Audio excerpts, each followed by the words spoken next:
You can't know how to get where you want to get to if you don't know where you are right now. If you want to be empowered, the one thing you have to do is be responsible and take ownership of everything that's going on. You have to have something you're running to, but you have to also have something you're running from. Welcome to the Rad Money Podcast. I'm Rebecca Brooks. And I'm Dylan Pollock, and we're Rad Coaches. And we are so excited to be back. We took some time off after dropping a whole 2 episodes. As one does when they're figuring out how podcasting works. As one does. Maybe. I don't know. But that's what we did. But we're excited to be back. Yeah, totally. It's good. It's just a nice way to share everything. And one of the reasons we really wanted to podcast was because we know that money issues are more than a 1-minute clip on TikTok or Instagram Reels, and to really get deep into these topics. So we're just excited to be back and share our perspective on things and hopefully give you a unique spin in a way that isn't too boring. But at the same time, we know that even just based off of those 2 episodes, we had such a positive response from our audience. And so it was so encouraging. So even though we stepped away for some time, we knew that we were coming back. And it's been so exciting now that we're here we are. And we know that people are like, when is it coming out? When is it coming out? When is it coming out? So thank you so much if you were one of those voices who just really encouraged us, because it is challenging. And, we needed to take a break for ourselves, just lots of life change and things like that. But having y'all in our corner and just encouraging us, it meant a lot. Yeah, it really does. It definitely got us excited to get everything organized so that we could be back here today recording and sending this episode out, and which kind of leads right into, Rebecca, what are we talking about today? So today we're talking about how to make sure you reach your money goals in 2023. So we know that it's obviously late January by the time you're listening to this, but we know that, financial goals are some of the most popular New Year's resolutions. And if you set a money goal, we want to give you some tools and some insights onto how to make sure you actually reach them. Yeah, if you're really dedicated, if you're on this path to financial freedom and ultimately financial independence, reaching these goals that you set this year is just the beginning of a process that's going to lead you ultimately to that place that you want to be, where money's not an issue. But when it comes to setting goals, reaching goals, whatever, there's really a science to it. And there are kind of some do's and some don'ts. And so we're going to walk through some of those with you today and hope that you can take it and apply it and see some success really with what we're teaching. We are really teaching today. Yeah, totally. This is a coaching session on us for you, getting those goals 100% by the end of the year. So with that, we really want to talk about the first thing that you need to do to make sure that you reach your money goals in 2023 is to review the past year. So even if you've already set some goals, if you haven't reflected really thoroughly on the previous 12 months, you need to go back and do that. Yeah, reflecting does so much for your goal setting because it puts things into context. If you look at the past 12 months and you haven't saved a dime, and you all of a sudden want to max out your 401k, which is getting close to $20,000 a year. We can put the exact number into the show notes for you so you know what that is. But if you go from not saving at all to wanting to max out a retirement account, that's going to be a big stretch. So we want to make sure that you are framing this in a way that is going to be realistic and obtainable for you, because the biggest thing here is that you don't want to walk away feeling defeated. You want to just start to get momentum and keep moving. So that's one of the parts of reflecting that's so important. Yeah, and we'll get into more detail about the importance of setting realistic goals and things like that a little bit later too. The other thing that is also just so important that people don't think enough about is celebrating wins. Totally. I immediately skip to thinking about being realistic, where focusing on positive is a hard thing sometimes as people. Our natural tendency is to go negative. Yeah. And so we need to very consciously think about, what's the progress that I made? So even if, let's say in 2021, maybe you hadn't saved much at all, if any, but then in 2022, you look back and you're like, I saved, $1,000, $2,000, or just whatever it is. That is progress, and that is a win that you need to celebrate. Don't overly pat yourself on the back. The work isn't done, but you have to celebrate that win so you can start to build momentum. Totally. No matter how small it is, it's still a win as long as it's positive, if it's moving you in the right direction. So take the time and literally write down the wins so you can see them. Don't just think about these things, but you want to really take some time to be excited about what you've already accomplished. Yeah. And it's going to help you set the bar for next year. And if you're not sure of how to do that, we actually have a tool for you. The link is in the show notes. If you're in our newsletter, you've heard about this, but if you didn't use it, I'm calling you out right now. You need to use it. But it is a tool specifically to like guide you through this reflection of the past 12 months and to give you those opportunities to see where you grew, all the way from your money mindset down to the actual numbers. And then from there, it's going to talk to you about the other reason that it's important to reflect, which is to find opportunities for you to continue to grow. Like I was saying, you celebrate the wins, but the work isn't done. Yeah. So this is where it's like you take that, okay, I paid off the credit card debt, and now I'm looking down the barrel of 2023 and I got the student loan debt. And I can take that win and celebrate it and say, that felt awesome. The next opportunity is getting rid of this bigger debt that I have and that's been looming over me for the past few years, and I can't wait to get rid of it. Yeah, so I mean, that's a snowball, right? Yep. That's a debt snowball. So that's a perfect example of the importance of like building that momentum as you go on. But really just, again, doing this analysis so that even if it's not that direct, but saying, okay, well, what is my credit score? Oh, you know what? That is lower. Maybe it didn't go up, but maybe that's an area that I should focus on this year. Maybe, you know, and just looking for the different things, the different areas of your financial life that you can improve upon in general. And we really like to focus on that sort of language, not, you know, I think actually in the doc it says weaknesses, but I don't want you to view that as this big negative thing. It really is the opportunities for growth. Like Rebecca's saying, it's not a weakness. Like if you have what is considered a growth mindset, it's never about being upset about the past and saying, oh, these are bad things about myself. It's just this like reframing it to really think, okay, this is an opportunity for me to grow. I have so much potential here. There's so much to learn, so much to do. I'm just getting started and I can keep going from this point forward. Yeah. Or like this analogy just came to me about like a fence, right? So let's say you buy a new property and you've got a fence around the whole thing and most of it's intact, but there are points that are weak. And so you don't, you know, cry about that. You don't forget about that. You mend it.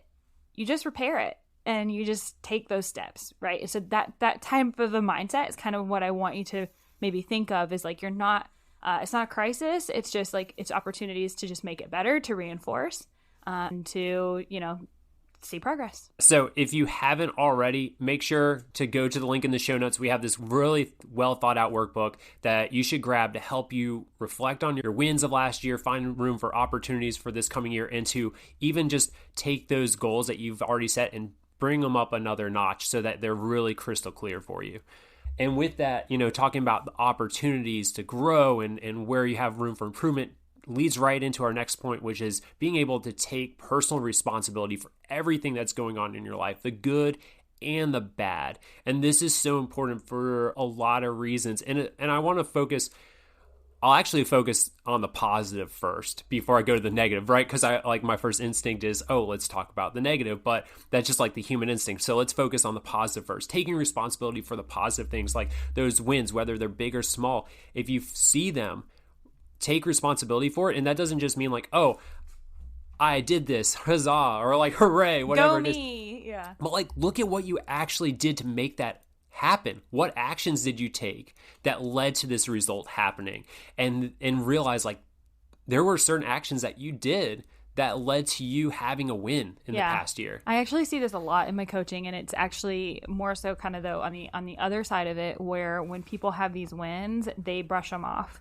And they don't take ownership of it in the sense that they kind of downplay totally what they accomplished. And they're just like, oh, well, because it's not the biggest goal, because it, you know, I'm not completely financially free yet, because I'm not financially independent yet, or I wasn't able to do this, that yet. They brush off the small stuff and they totally just like act like it wasn't a big deal. And so that's where we have to really say, no, it is a big deal, because until you can get a lot of those small wins, you will not have the big win. So you have to take ownership of the fact that, like, yes, I did that. I saw that through.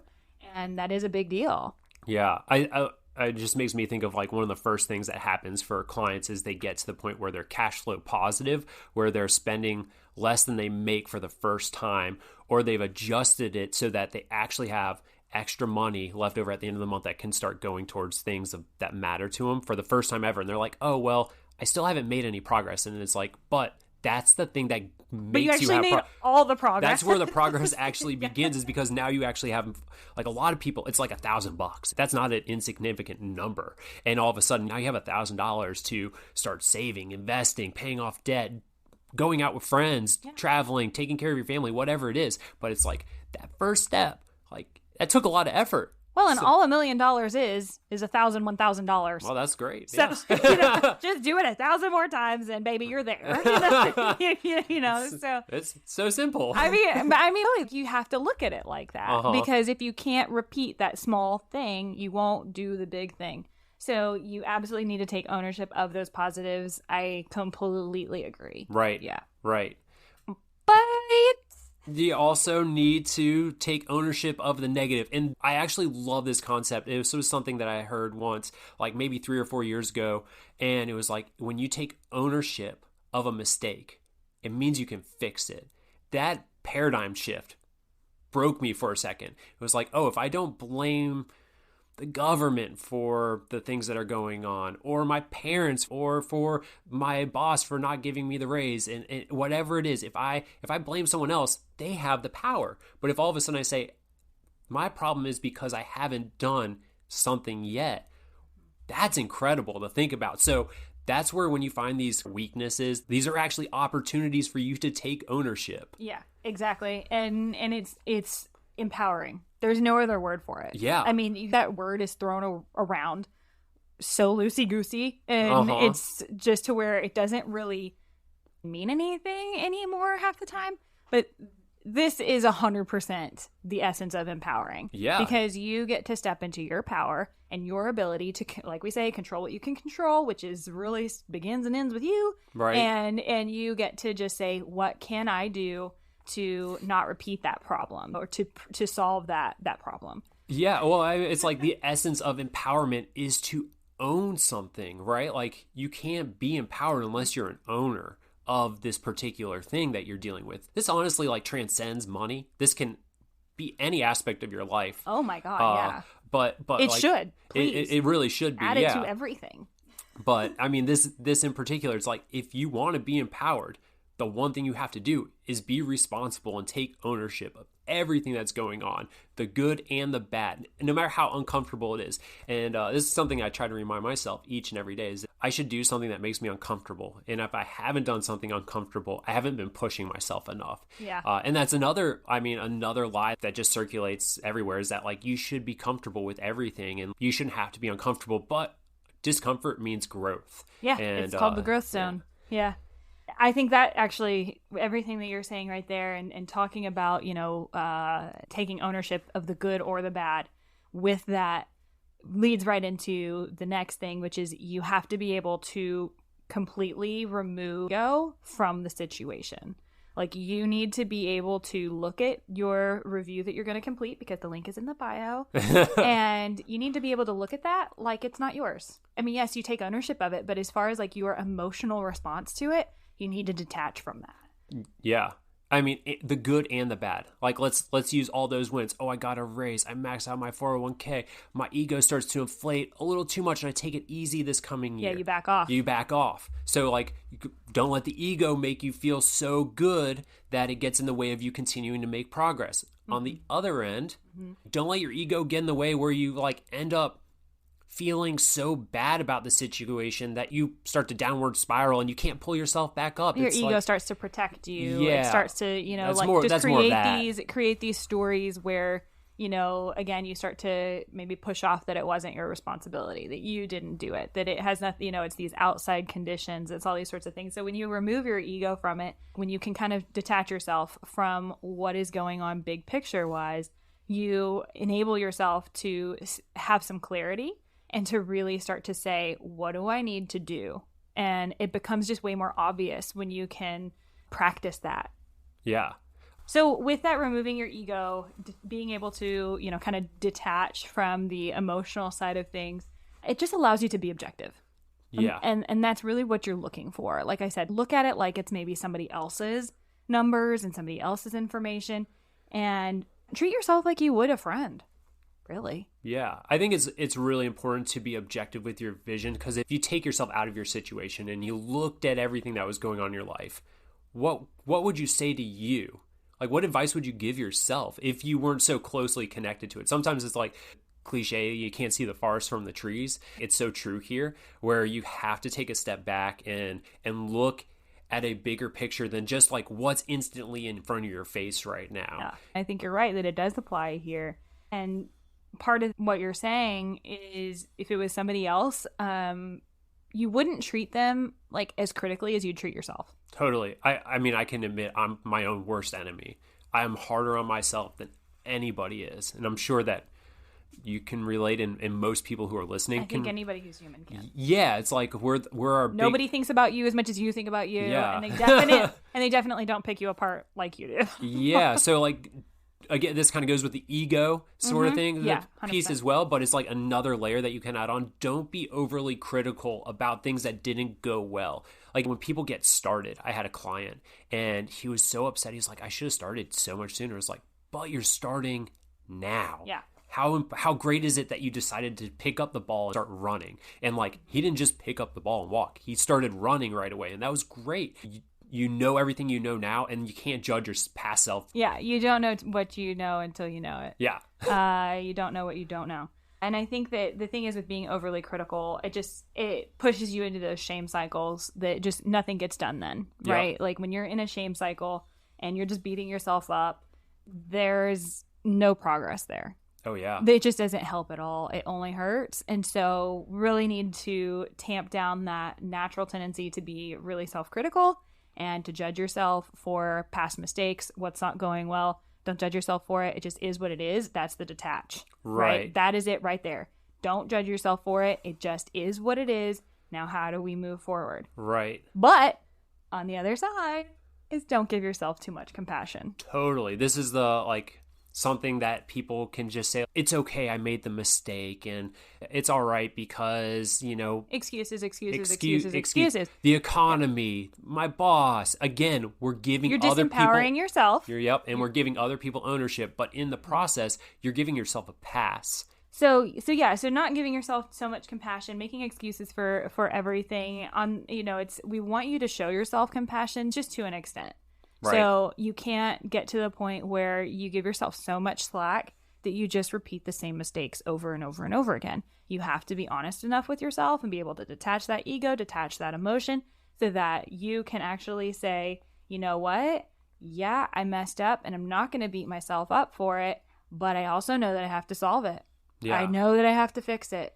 And I can't give myself so much compassion that I just say, it's okay. That's just how you stay right where you are. Yeah. So think of it as a continuum. So you got criticism on one side and compassion in the other, and you want to meet somewhere in the middle. You really do. And so I want to give myself constructive criticism. Yes. And I don't know what word you give for compassion, but you also want to be compassionate to just the mistakes. Self-compassion. Yeah. Self-compassion. Yeah. I think, and that is a hard thing for some people. And obviously being more compassionate to yourself is going to speak to people more like you, like you're saying, like you're overly critical. But then there's plenty of people who are, need that other advice of like, no, wake up, let's be realistic. Right. And so some of this might hit more than others. But the next thing is, and again, it's all very interconnected. And again, goes back to that personal responsibility thing, is don't have a victim mentality. Yeah. Things happen. Mistakes in the past can feel hard and they can hurt. Raise your hand if you took out $20,000 to $30,000 worth of student loans and you had no idea what you were doing, and now you're 25, 30 years old and you're like, WTF.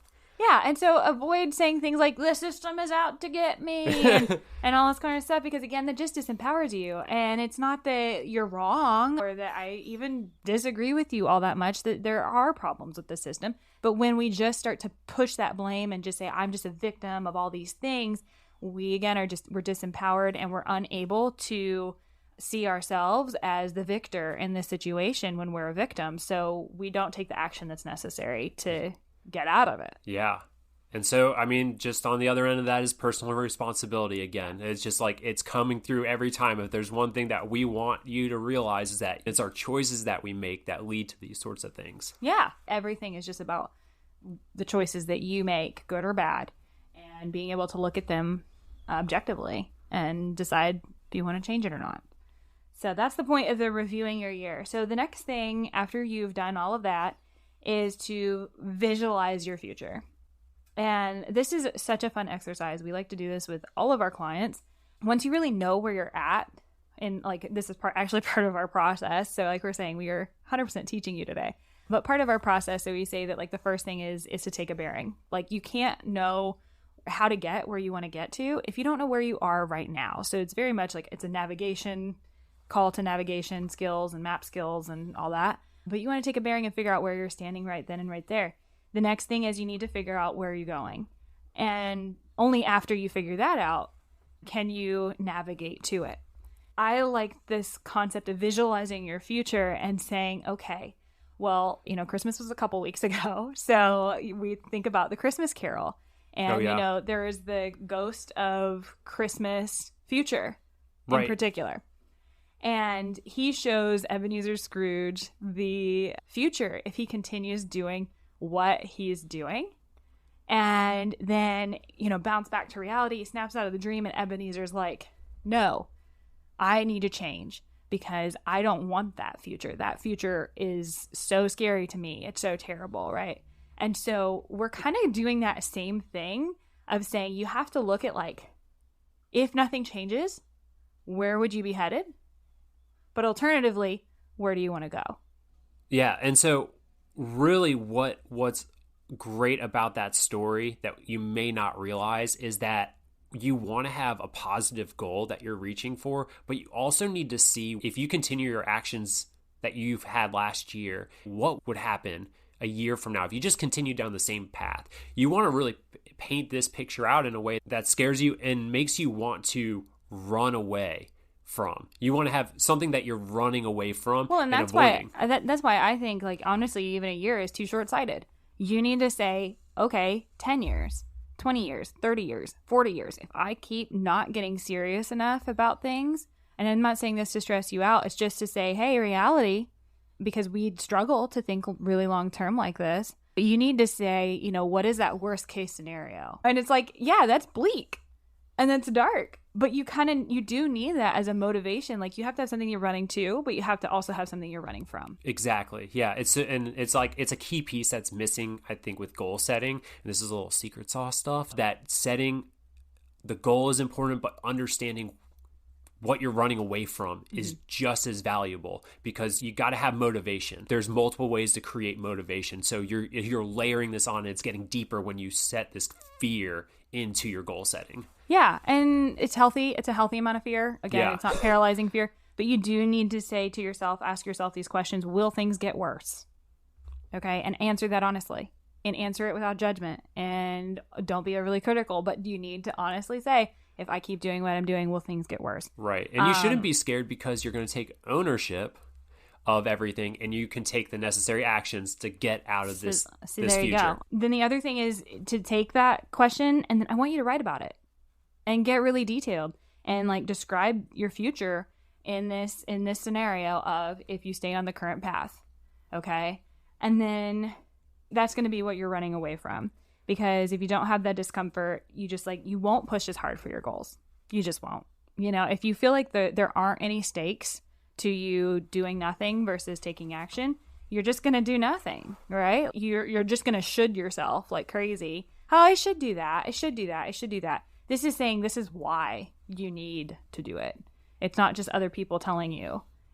It's you actually understanding how it's going to impact your life on an individual level. Yeah, it makes me. I'm kind of laughing over here to myself.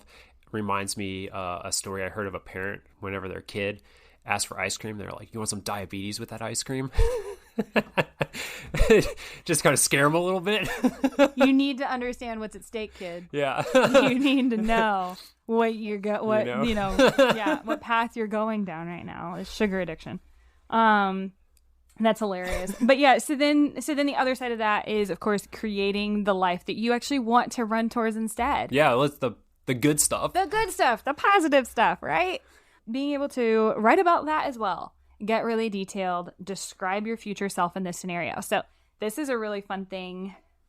I get so detailed with my clients, and I sometimes I accidentally make them cry. But it's not for a bad way. It's like they get so emotional because they've never been able to think about themselves. But you need to be able to think about you. Who are you in 40 years? You need to connect with her or him and be able to see, what do you look like? What color is your hair? Is it gray now? You know, what are you doing? What brings you joy?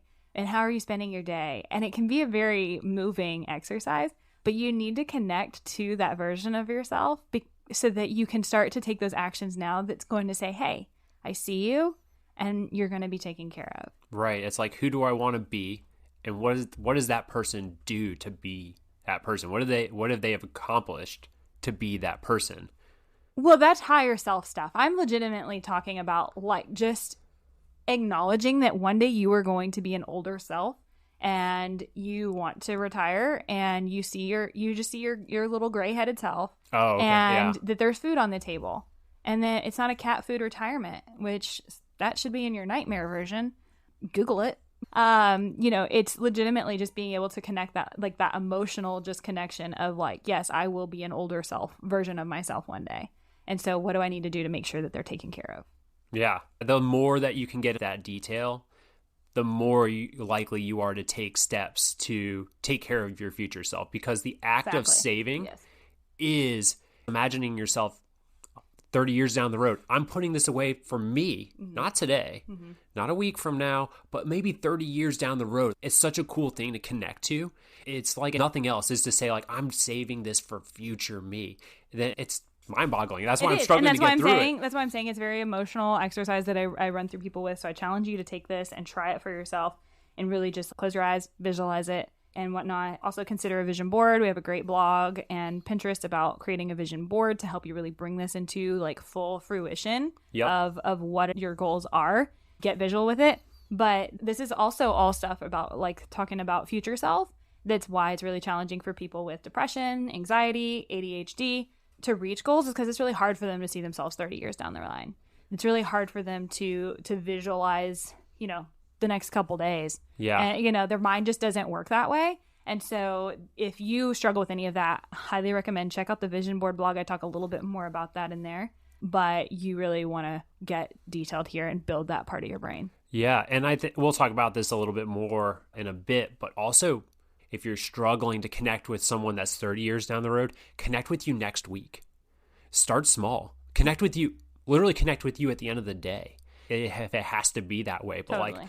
How can I set myself up so when I go to bed tonight, I feel better? Yeah. Or literally if that's too big, an hour from now, what can I do? You might have a big goal and it might be so big it's too much to like comprehend. I do that sometimes. My goals are very big and then sometimes I'm like, I'm not making progress. I need to chunk it down, make it smaller for myself. Yeah. But yeah. So now that you've looked at the past 12 months and you've visualized your future, good or bad, you've taken ownership, we want you to look at the goals that you set for 2023. If you already set them or not, we want you to analyze them and to see if they are effective goals. Again, like I was saying kind of, I think at the beginning, or at least I was thinking it, there's a science to setting good goals. Yeah, there is a bit of a science to it. A couple reasons why goals don't work before we dive into what does work. Yeah. Like one thing is they're really vague. A vague goal isn't going to really work out well. Like, I just need to save more money. It's just too vague. Yeah. Like, it doesn't mean anything. Like, is that 50 cents? Right. Oh, done.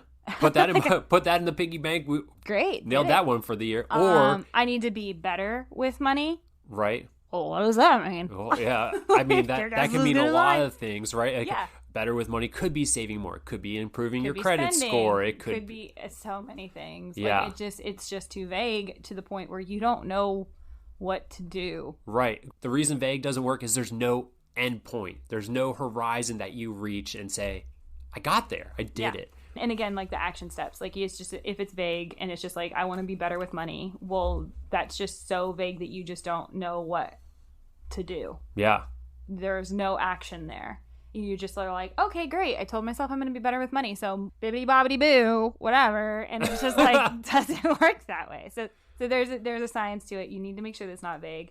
What are some other don'ts, Dylan? Framing your goals in a negative, thinking of them like what you can't do.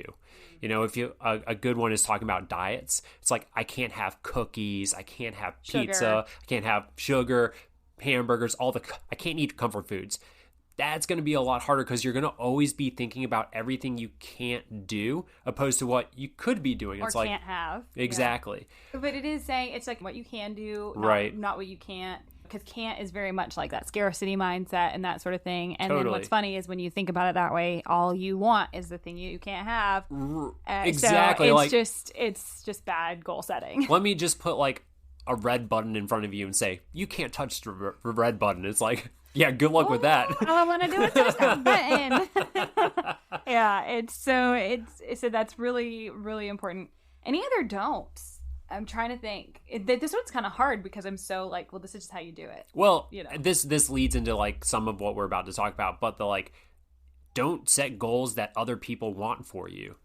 Like, do things that you actually want. I mean, back to the shoulding yourself. Right. So, it's your friend saying, oh, you should get out more, or your parents saying you should be a doctor. It's like, well, if you don't connect with those things, you're never going to be any of those things. So you have to make something that you actually care about and is relevant to your life. Yeah. Otherwise, it's someone else's goal. It's not your goal. Well, and even if you achieve it, you'll look up and be like, well, that was empty. Or talk about creating regret because you spent all this time doing something that wasn't yours. Oh my God, we could go on forever. Yeah. And we kind of already are. But so the opposite of that, so those are some don'ts, which I think are so good. Don't be vague. Don't talk about what you can't do. Oh, negatives everywhere. And don't do things just because you feel like you should. Society or family or somebody else is telling you what you should do. Do it because you see the point. You see the value. You see how it's going to bring you joy or fulfillment. Then we're going to make SMART goals. So SMART goals are out of business school playbook. That is where I first was exposed to these things, and they're just extremely effective. And what it really breaks down to is it's an acronym.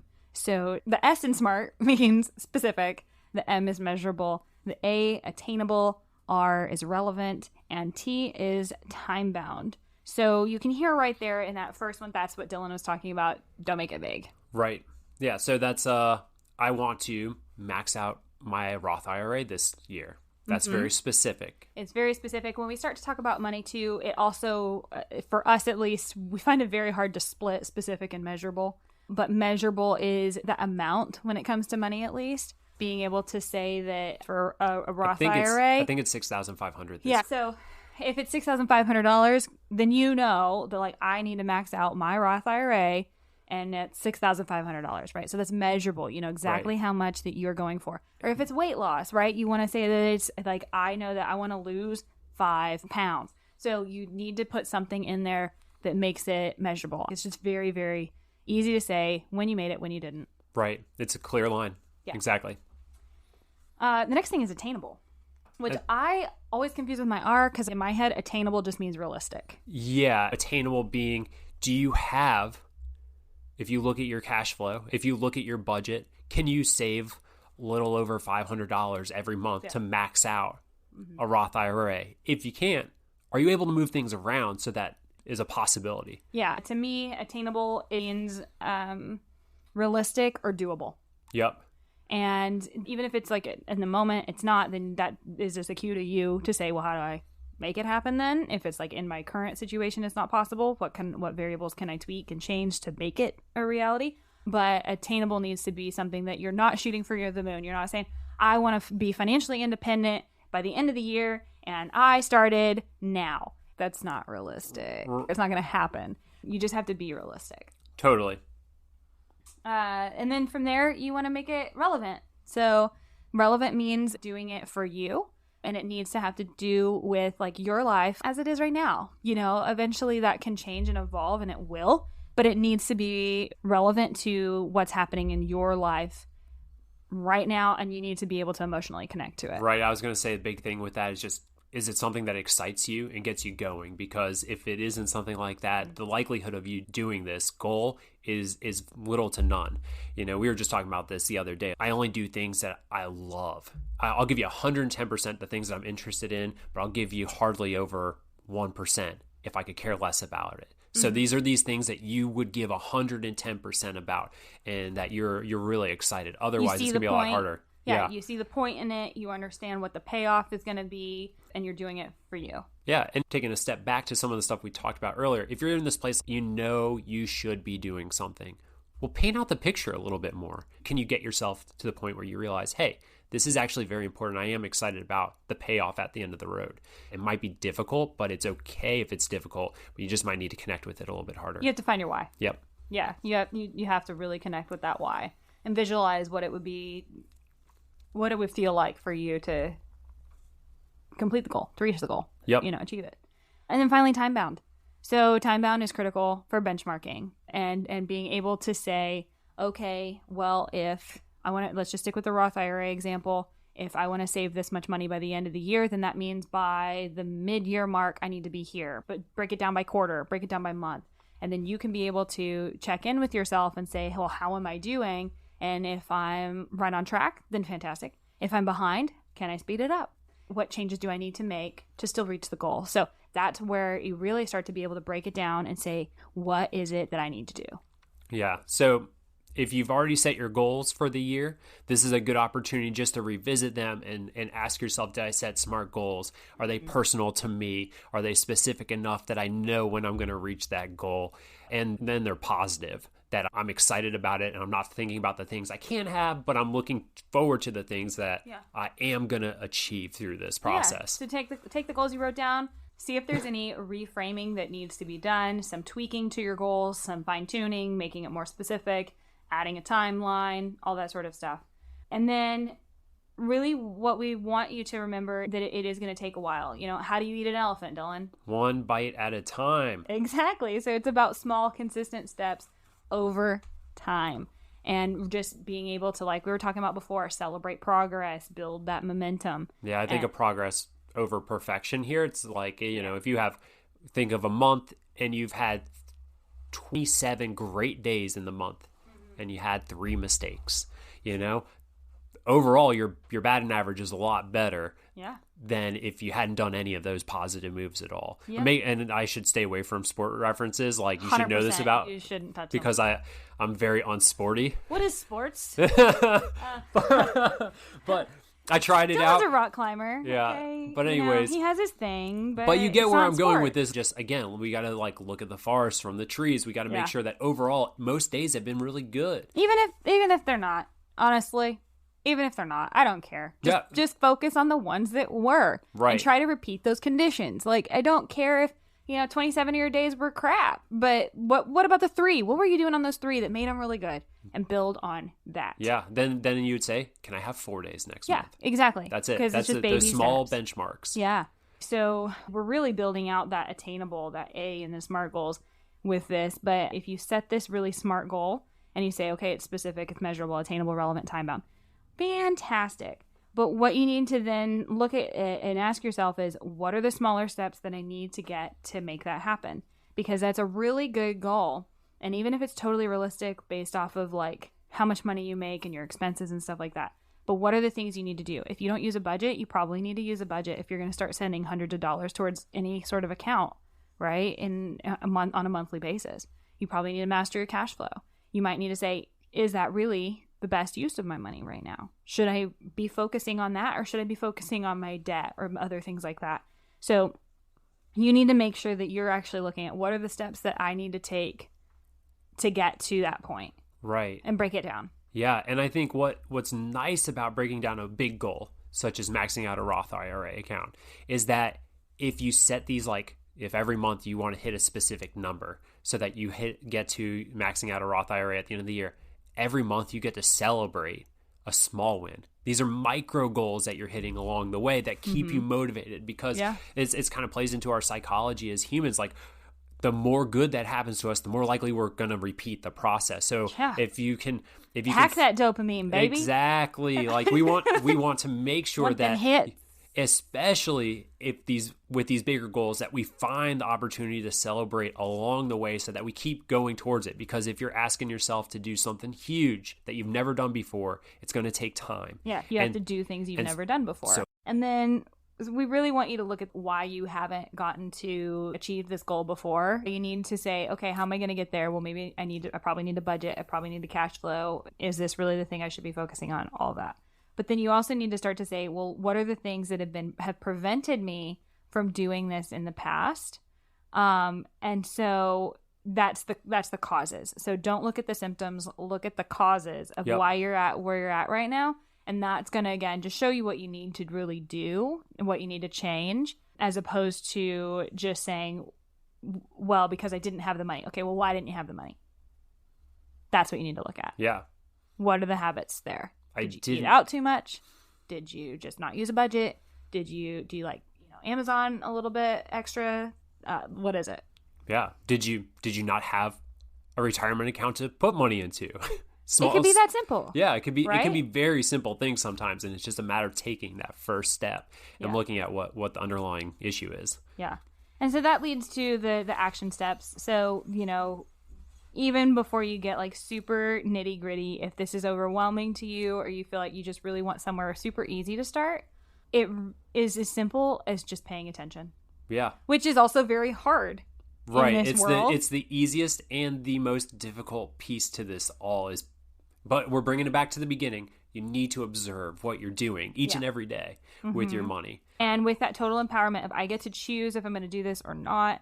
I get to, like, this is all me, baby. And so you need to look at your life, just try to bring a sense of mindfulness and self-awareness. It is one of the biggest, most important characteristics of successful people is self-awareness, and being able to just walk through life and observe how you're using your money without judgment. Right. And just saying, where is it going?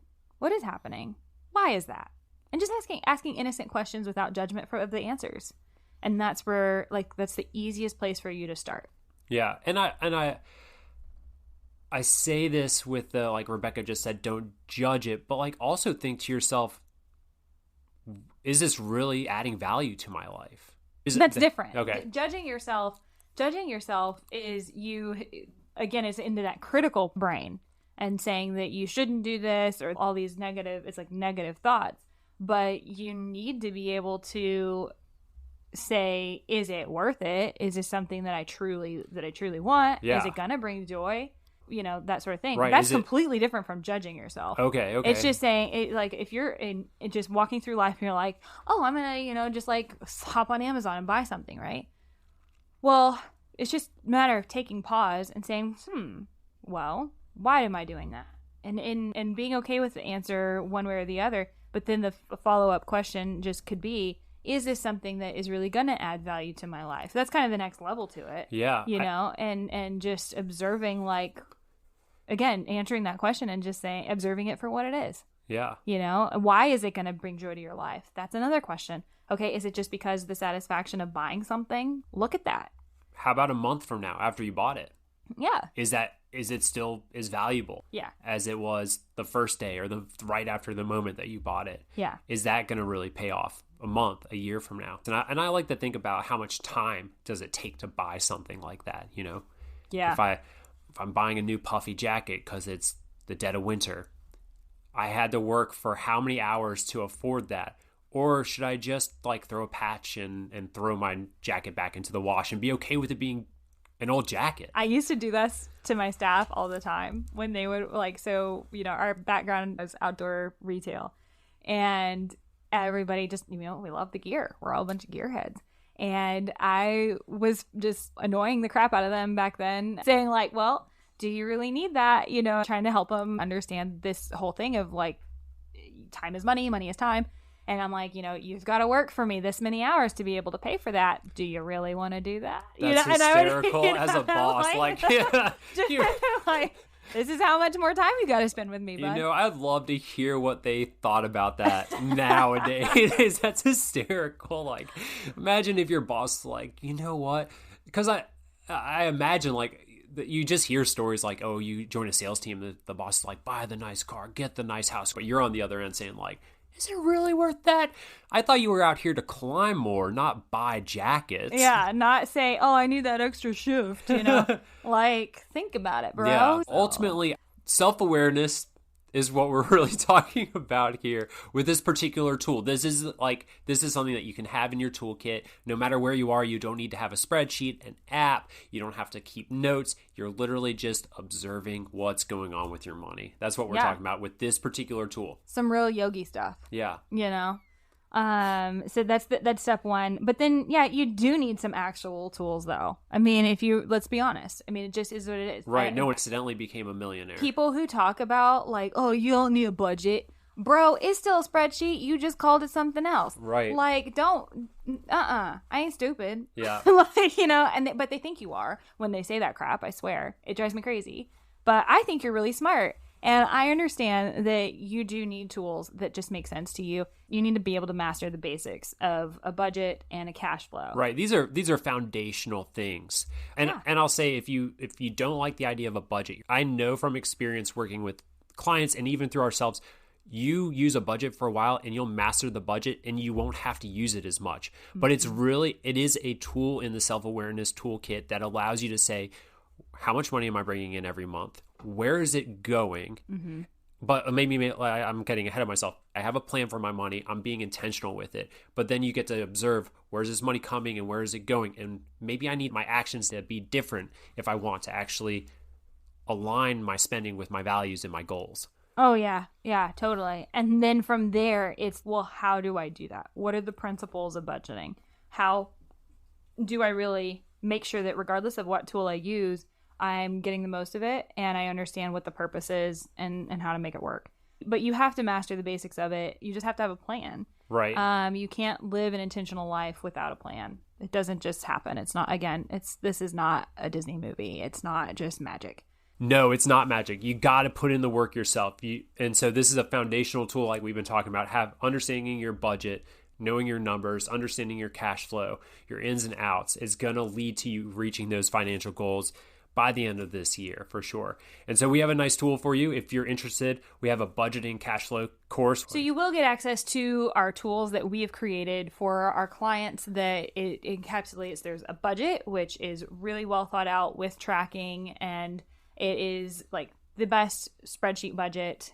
We really took it to a whole new level. So there's the budget, there is a cash flow, and you'll understand what we mean by a cash flow if you take the course and why that's really important for reaching your goals. And then there's a net wealth tracker. Those are all in Excel spreadsheets, but even if you're not a spreadsheet person, we'll teach you how to use them step by step.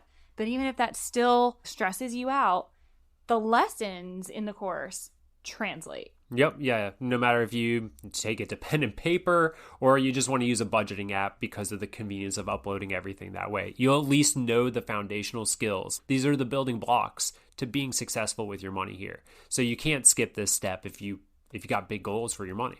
You really can't, regardless of what you call it.